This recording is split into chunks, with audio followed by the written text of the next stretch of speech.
called this is a video that I found that I'm really interested in. I want to see what their take is. I don't know where they're going to go with this. It's called Every Generation Explained in 10 Minutes by the Infographic Show. It was made 4 months ago. I would really hope, I would truly hope that I can get through most of this without making more commentary than the video, because as much as I like talking points, there is a point where I'm like, it's like the pretty clips of the video in between my lengthy ranting. So I'm hoping to be rant free today, at least for this one. I know that most people love these videos. That's great. I just hope I don't, you guys, this is something that sounds so stupid, but it's the truth. And anyone that's like hung out with me in live streams and knows about the music video things with me, I don't care as much about the video as I care about the content. I care about the way that it's said. I care about what they're presenting. I care about a little bit of humor, some snark, some, stuff like that. I don't need bells and whistles. I don't need cutesy things dancing around on screen. I don't need any of that. I need it to be a video with the information that I expect. I understand that most people love a cool video. That's not going to impress me. In fact, I don't like it when it's over the top and pointless.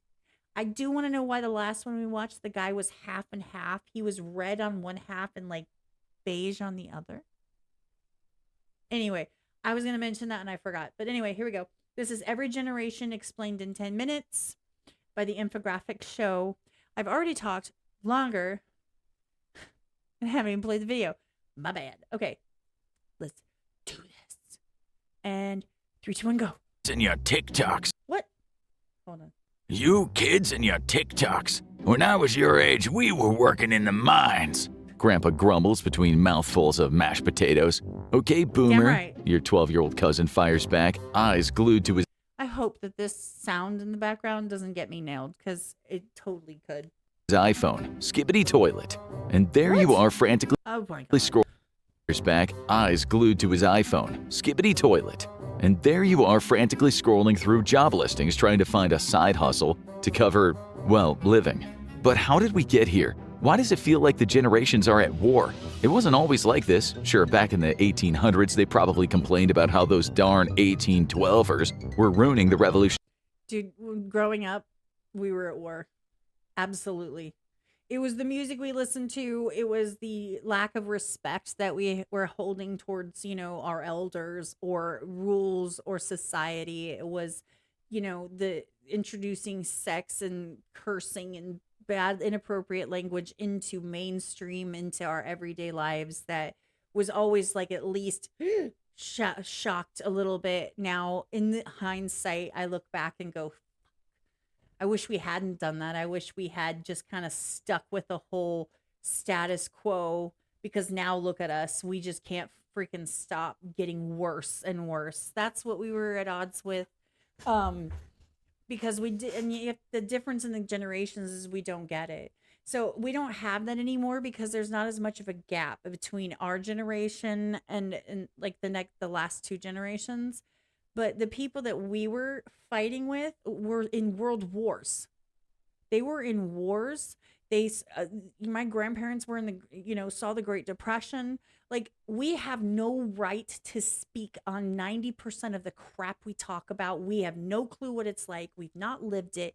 We're sitting here encouraging and advocating for all types of behaviors that we just have we have nothing to say about. We shouldn't say anything about. We need to shut the hell up. We don't know what we're talking about. Anyway, I'm sorry. I digress.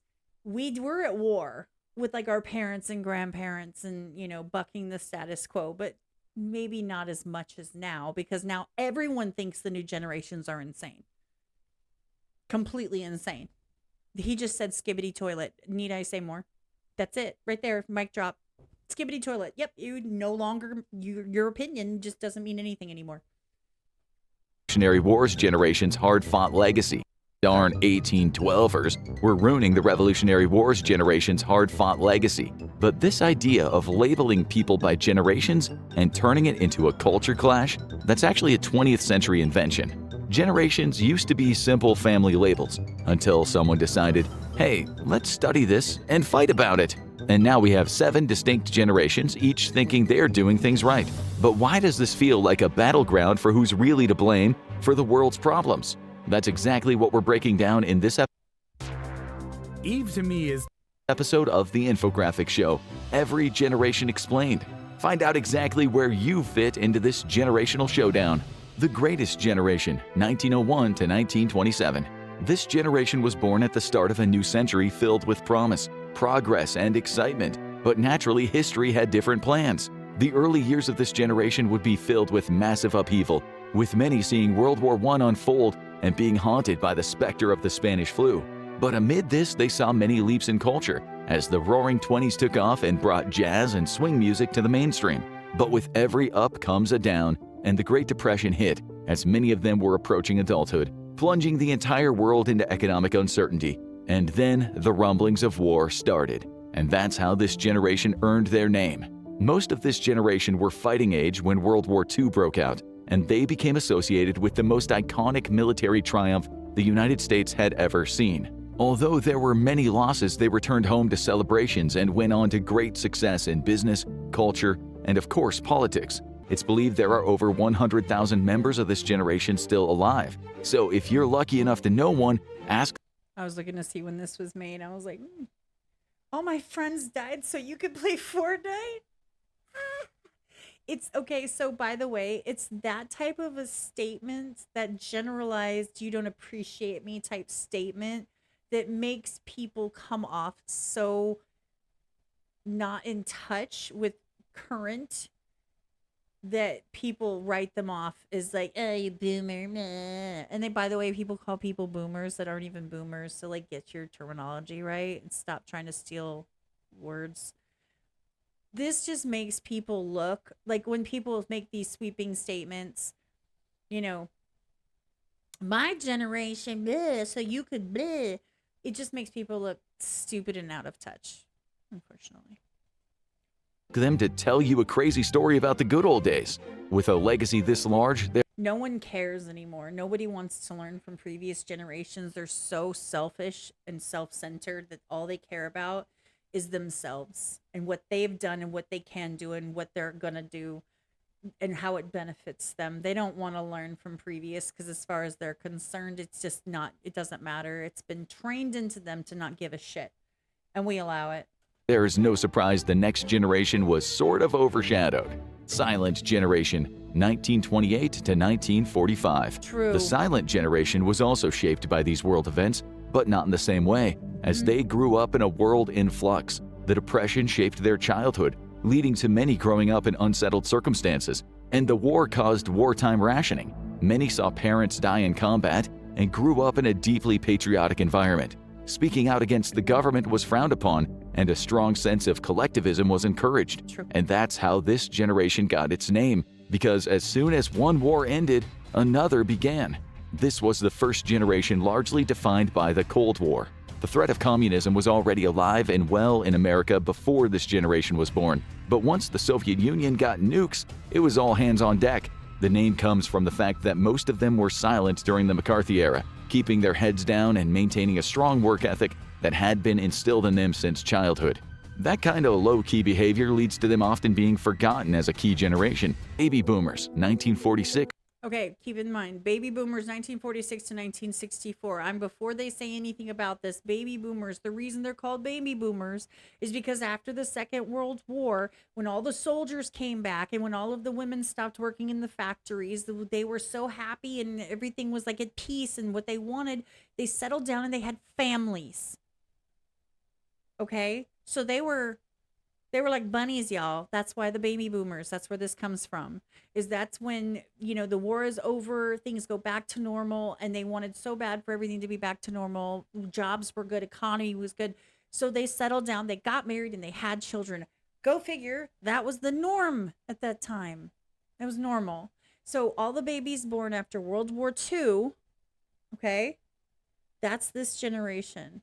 This would be my mother, who's in her 70s. So when people see someone my age and say, okay, boomer, like, oh, look at me, I was funny. I'm so funny. Mic drop. Skibbity toilet riz. Fuck you, you little shit.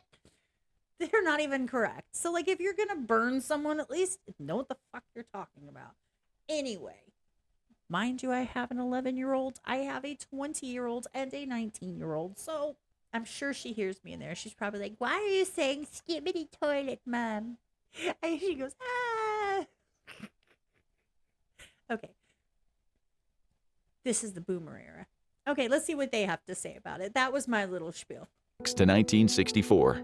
The term baby boomers comes from the baby boom of the late 1940s and 1950s, as all the World War II veterans returned home and the economy recovered from the Depression and wartime footing. The result? A higher standard of living for Americans, a fast advance in commerce and technology, and a whole lot of woohoo! And soon the babies started coming, resulting in a massive generation of over. When people are happy and things are going well and they're all getting married and have a cute little house, they start making babies. 76 million Americans alone, making them the largest generation, and they grew up in a world that saw progress come fast. This was the age of the space race, of the civil rights movement, of Woodstock, and of I'm going to show you guys how my style changes that led to what most people view as a typical American childhood. But it was also an age of uncertainty and terror. If the words duck and cover cause you to dive under the nearest table, you might just be a baby boomer. This was the era when nuclear annihilation was the clearest and most present. We had that, except we did tornado drills. They don't do those anymore. Fire drills, tornado drills, like you have to learn how to like fold yourself and do a little ball in the middle of the hallway all together. Annette knows. I see you, Annette. Threat, as events like the Cuban Missile Crisis brought the world to the brink.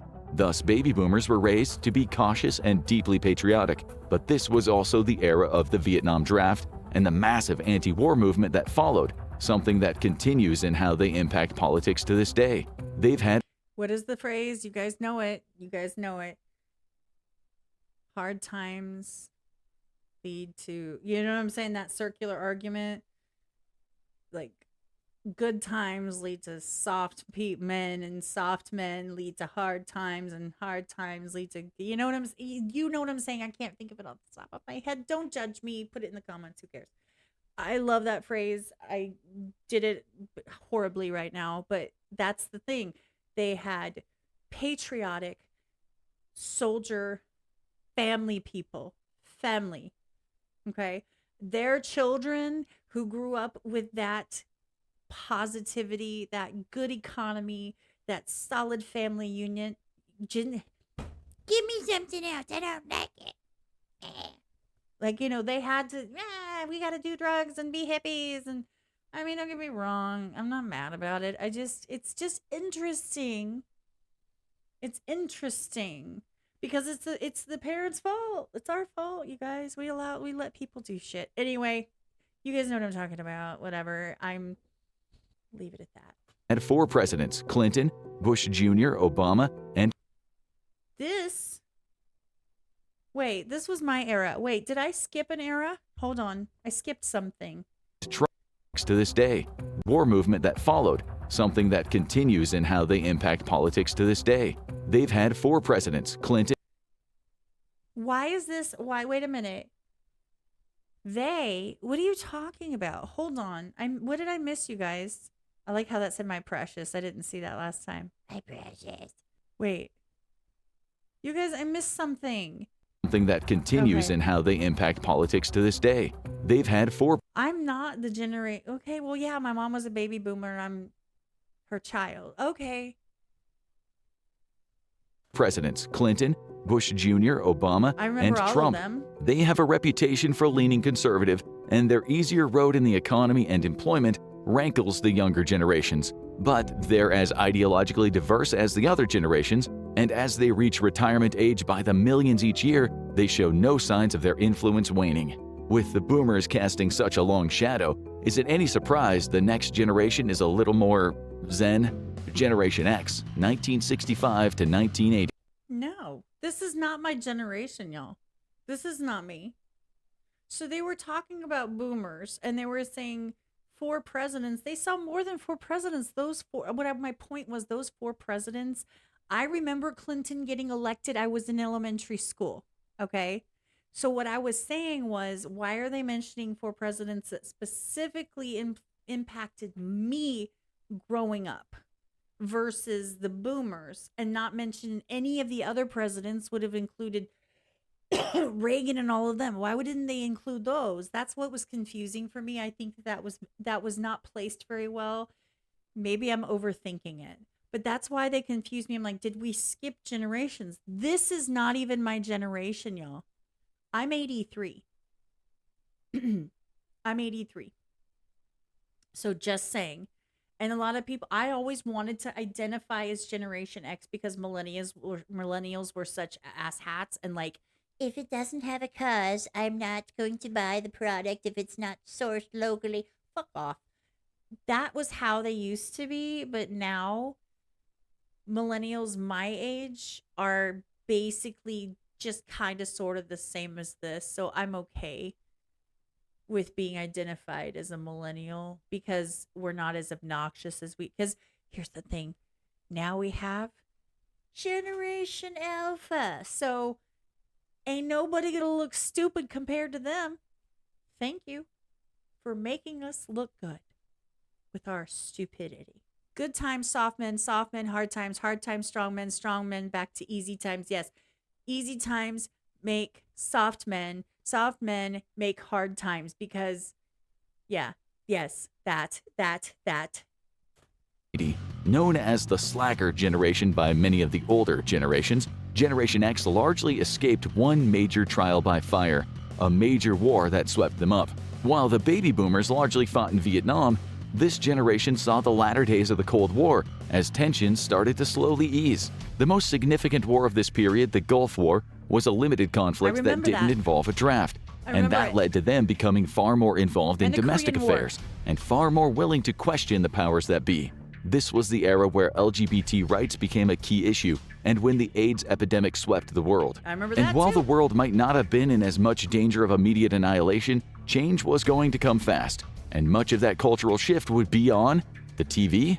Today, Generation X is the most associated with not what they did, but with what they watched and listened to. This is the era that MTV came on the air, and the beginnings of the grunge movement stepped into the stage. I'm thinking about starting to run on the treadmill. Some of the dumbest commercials. It also saw a disturbing rise in kidnappings and the rise of the satanic panic, as fears shifted to the home front and parents became more protective of their kids, spelling an end to the age of free-range childhood and the beginning of helicopter parenting. Bring back free-range childhood. My child is allowed within reason to be independent and do her own thing. This whole helicopter, how are we gonna fuck off? No. How are you ever gonna? This is what causes these children to be incapable of dealing with adult lives. They can't figure it out. You know why? Because you cut their crusts off. How hard is it to pull your crust off of your own fucking sandwich? What is wrong with you? I digress. I'm sorry. I was that chick in school with the hemp necklace with a mushroom on it. I have a picture. I'll have to find it, you guys. I was wearing a blue hoodie like this, the zip hoodie, with a tank top, my hair about to here, with my hemp necklace, and my by the way, this is from Vegas last year. Bridget got me this. I have never taken it off. We are the queens and kings of the friendship bracelets that we never take off. And I had them I had 15 on each arm. I had tan lines from them. That was me, y'all. I haven't changed. Anyway, I digress again. Much like the silent generation, this generation is often seen as overshadowed by the one sandwiching it, and it has never had a president even as its older members approach 60. Now it's time to shift to the kids. Huh. That's interesting. We have never We've never had a president from that era. Really? Huh. No, really? Even as its older by the one sandwiching it, and it has never had a president even as its older members approach 60. Now it's time to shift to the kids. Wait, they're how old now? Millennials, 1981 to 1996. Coming of age as the Cold War breathed That's me! 83, baby. its last and a new era began, the millennials are associated with one thing more than any other: technology. This generation experienced a lot of whiplash in their early years, growing up in the era of Toys R Us and wall phones as kids, seeing the internet born as they grew up, and entering a new digital landscape as they hit high school or college. For the millennials, especially those who saw the calendar roll over to 2000 as they approached adulthood, Y2K, baby. I was at Rock and Bowl. Let's go. Where were you on Y2K? Did you for even a second go, I did. the world seemed full of promise and excitement. Surely it was all uphill from here. But just like the greatest generation, history had its way of throwing a spanner in the works. As soon as the new millennium rolled over, chaos seemed to ensue. A near-tied presidential election with a controversial resolution led many millennials to become dissatisfied with politics. The 9/11 attacks in New York and Washington kicked off a global war on terror. R.I.P. I mean, seriously, that I will. And I know that every single person that is in here was present and alive and aware when this happened. I don't know if you knew you were. I do. I remember. I caught the news and everybody's shocked. I was in the basement. I've talked about it in the past. The basement, my ex-boyfriend's house, at his grandma's house, and she was a mean bitch. And I hated the basement. And the basement is one of the reasons that I hate dogs. I'm not a friend of dogs. Like, you enjoy your dog, just keep them away from me. Don't touch me. Dogs creep me out. Anyway, the TV down there, we turned it on and we caught it as the second plane hit. So I was watching, going, what the fuck? What is going on? What is going on? And then I'm like, wait a minute. Whoa, wait. And then the second one hit. So I know where I was. It was in Grandview, Missouri at the time.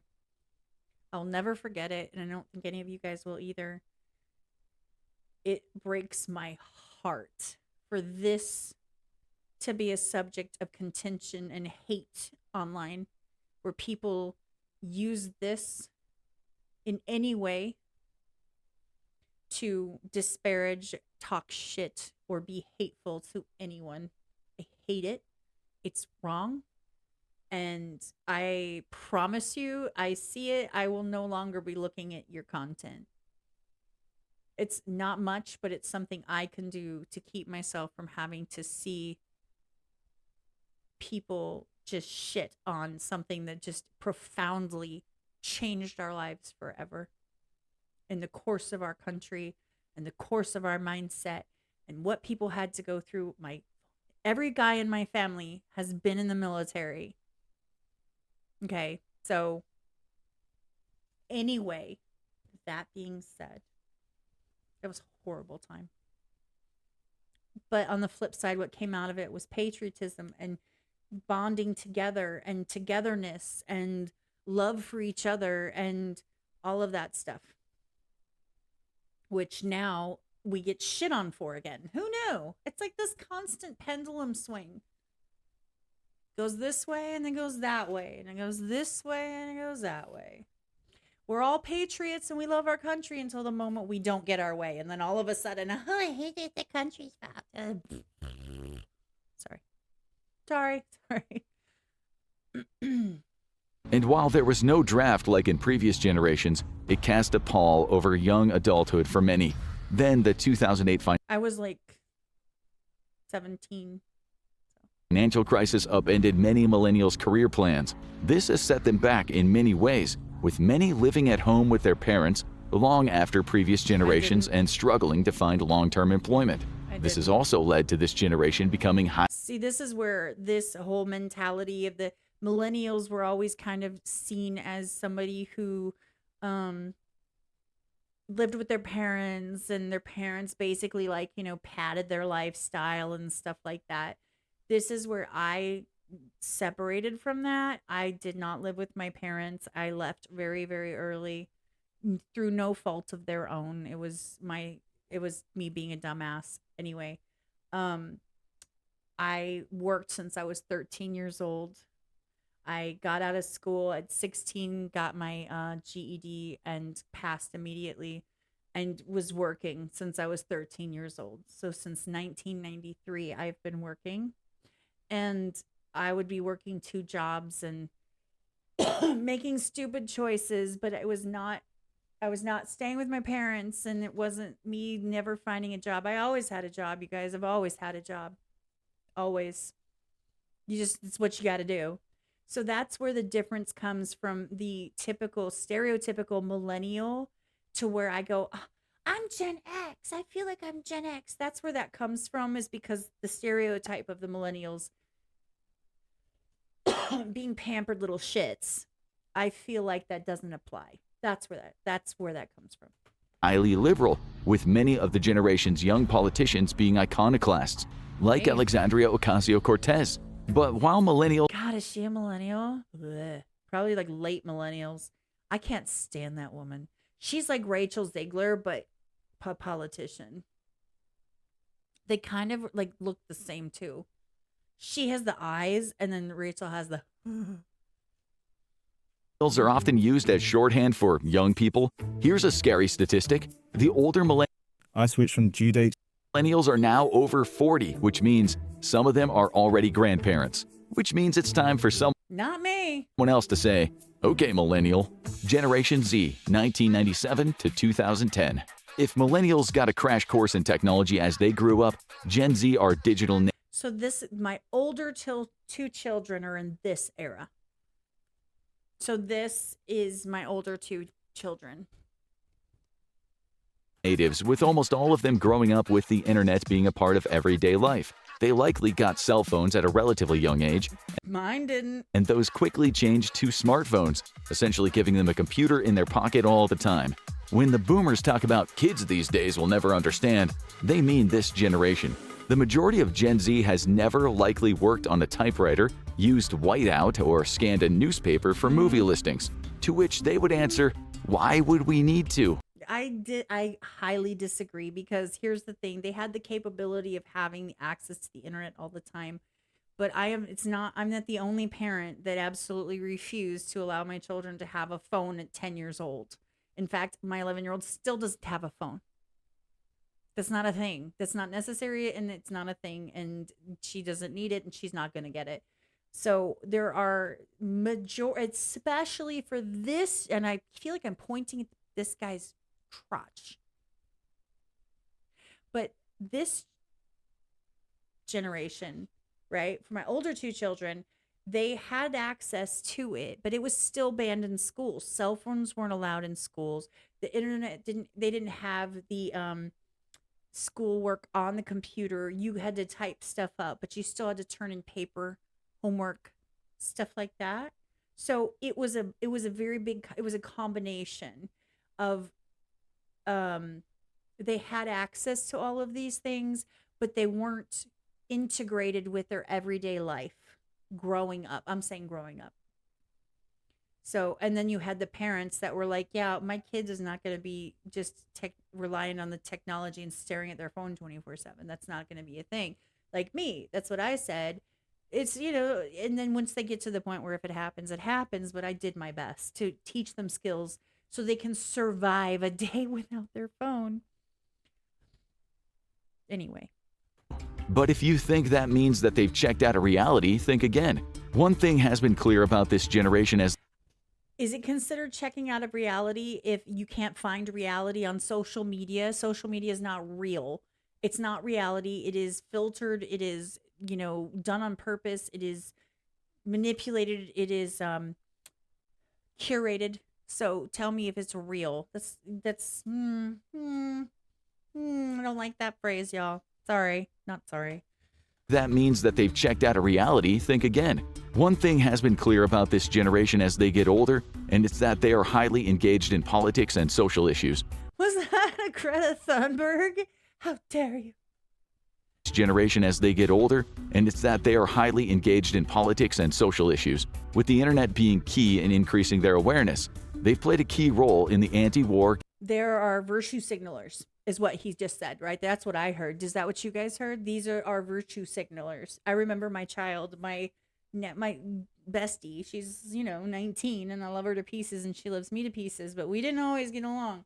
And I remember being called all sorts of names and told that I was a piece of crap because I didn't virtue signal for some of these things, but she was pressured socially into agreeing with and posting about, but then she was being yelled at for posting about stuff that wasn't her business to post about, but if she didn't, then she was against them, and you can't win, unfortunately. So, but this is the virtue signaling generation. I'm glad that you're pointing that out, Sir Graphics Man. Gun control and anti-climate change movements, but often prefer confrontational protest movements to voting and organizing in the traditional way. This has caused no shortage of headaches for older generations, but progress. Because it's like, oh, yay, you're shaking your fist in the air and stomping around. Cool. Usually only goes one way, and it's still uncertain how they're going to impact politics around the world as they get older, which raises the question, what is the next generation going to look like? Gen Alpha, 2011 to question. This is my daughter who's in the other room. Mark. How do you judge a generation that's just barely started? Well, Fidobot Riz. Skibbity Riz. She's like, ah. She hates when I use those words because I love my daughter to pieces. She cringes over this shit. She calls it brain rot. She hates it. She's like, she loves looking at my face when I see it because I'm like, oh, by the way, there's a bunch of TikTokers that she found for me that we're gonna go through at some point, and you're gonna love it because I'm gonna be doing this the whole time. Like, what the hell is this shit? You guys will be surprised at the stupid shit people do. I should have done that today, but I didn't think of it. If you ask most older people, they have no problem. Much like Gen Z were digital natives, Gen Alpha are smartphone natives, which means they've never known a world without the constant stream of information at their fingertips. This has led to worries from teachers about them having trouble with reading and attention span, as they're just so used to getting their information from short-form video like TikTok, and they're growing up just as AI becomes a massive concern. But like with every generation, there's another side to that. Even more so than Gen Z, Gen Alpha is highly engaged in activism and passionate about justice. They're also the most I don't agree. tech-savvy generation ever, not just playing it, but creating it. More than half of American kids under 16 are members of Roblox, a site that allows them to code games. But they're growing up in a world that's more unsettled than it has been since the Cold War, and many older people are worried about these kids getting radicalized in both directions. And as they enter high school and college, we'll see how they start influencing the world. Which is to say, we should expect some more dinner table arguments. Want to learn more about one of the biggest Gen Alpha obsessions? Check out Skibbity Toilet Explained, or watch this video instead. I don't think that there's any world where I will purposefully have someone explain Skibbity Toilet to me and me sit through it. I don't think that's a thing. So that was a long enough video. If you guys made it to this point, thank you for doing that. I appreciate it. I hope you appreciated the commentary. If not, you can always watch the video. It's down below. If you want to just, if you got this far, you watched the whole thing. So thanks for suffering through it. Next time, just look below in the description and you can find the video and watch it yourself. And then I don't have to hear you complain. Just kidding. Kidding. Not kidding. If you want to just do that, just do that.